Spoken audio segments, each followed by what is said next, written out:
Ahojte priatelia, v dnešnom videu si otestujeme farbičky značky Avec, ktoré sú určené nielen na biely, ale aj tmavý či čierny papier.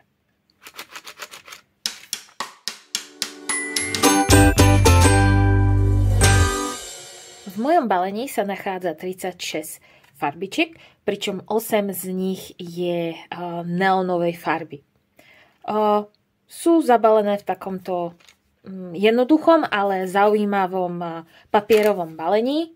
Aké farbičky sa nachádzajú v balení, máte znázornené vzadu, ale takisto aj v hornej časti balenia. Takisto aj telo farbičky je jednoduché.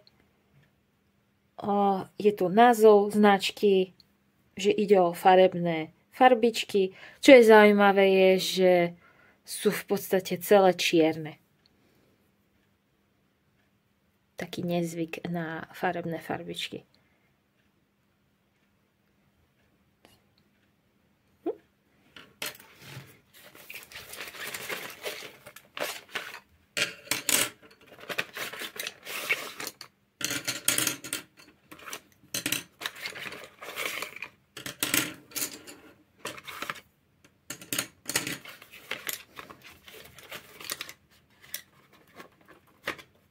Musím ich takto vyťahovať, pretože sú tam v tom balení zabarikadované normálne.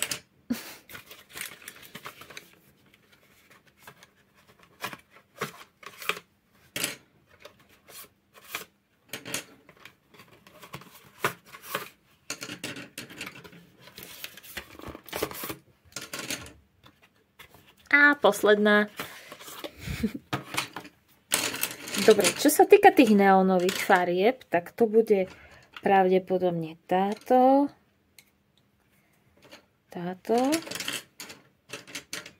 ružová, oranžová a ešte 4 by to mali byť ďalšie. Táto 5, 6, 7, 8, že by to boli tieto.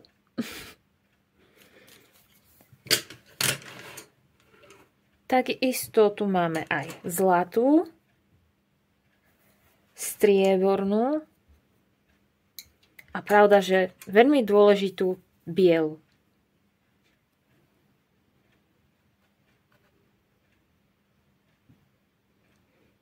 Takže takto vyzerajú farbičky po nanesení na obyčajný papier.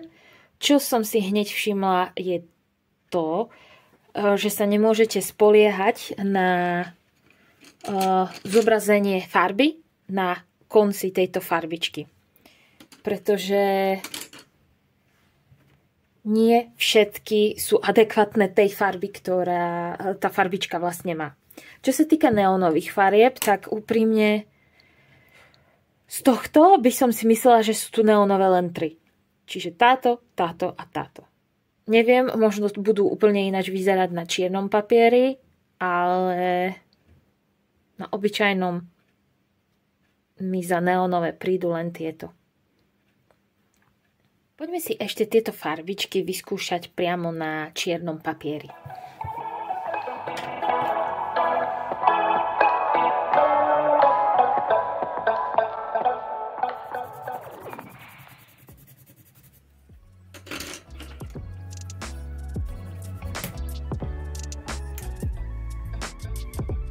Táto to už má za sebou.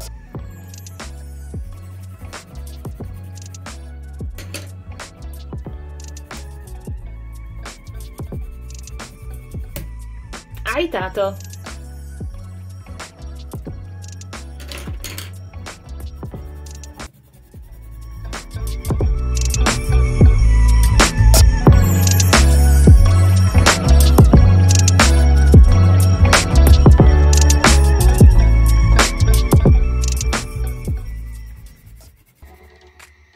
Tu je presne táto farbička, o ktorej som hovorila. Máte dojem, že farba by mala byť takáto. Všakže. Ale ona je viac menej sivá. Nie sivomodrá.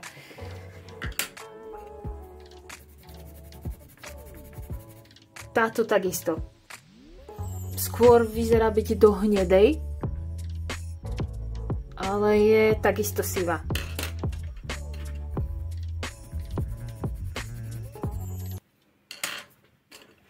Takže tu máme všetkých 36 farbičiek na čiernom papieri. Pozrite sa, koľko bordelu z nich vyšlo. Toto je všetko drolenie, alebo ako to nazvať. Proste tá tuha sa takisto láme. Nie všetky vyzerajú na tom čiernom papieri pekne. Táto je napríklad tmavozelená, ktorú absolútne nevidno. Telová je ťažko identifikovateľná ako telová. Strieborná s bielou sú skoro rovnaké. Pokiaľ nehýbete s tým papierom, tak vlastne nevidno ten rozdiel.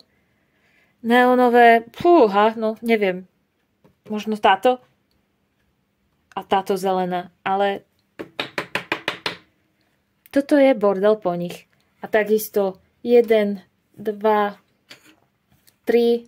a jedna to už má nalomené. Čiže 3 farbičky sa zlomili.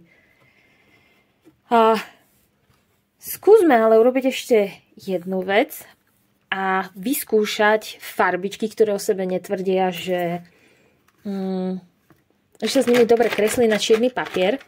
A skúsme napríklad takú, ktorú mám po ruke. Colorino Pastel. Počkať, dokým to zamera. Áno, Colorino Pastel.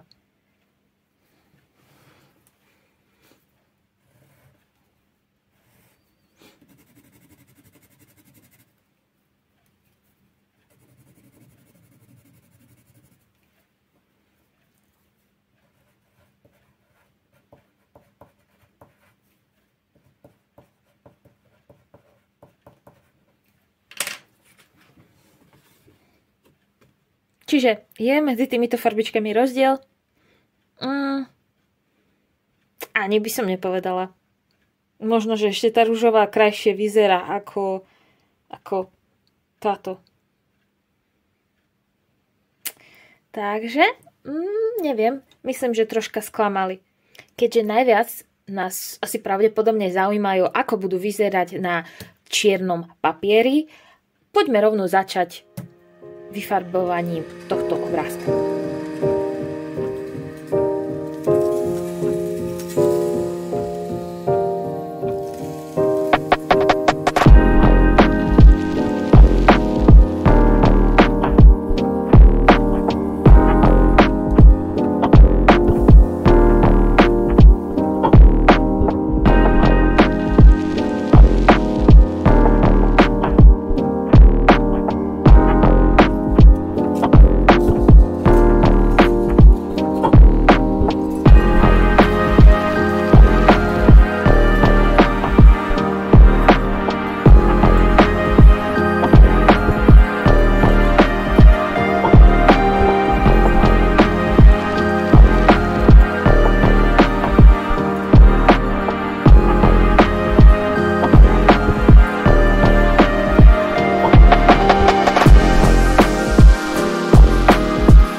Čiže ešte som narýchlo si načrtla jeden obrázok, aby sme dali týmto farbičkám šancu aj na bielom papieri, takže poďme ich ešte vyskúšať.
Poďme si zhodnotiť tieto farbičky.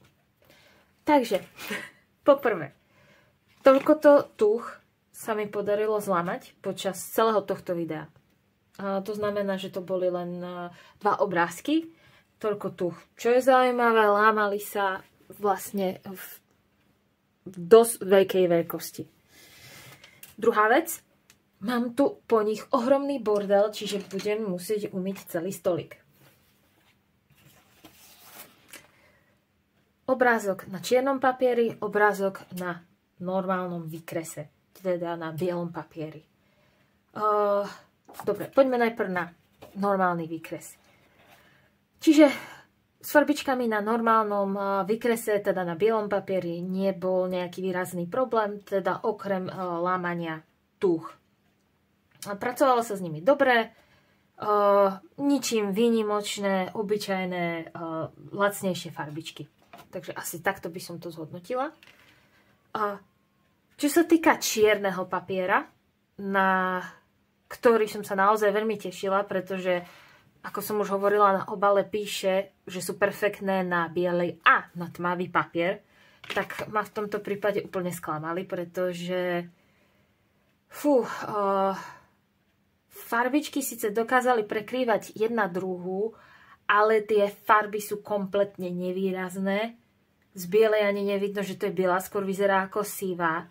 Strašne sa drolili, to znamená, prach z nich išiel vo veľkom.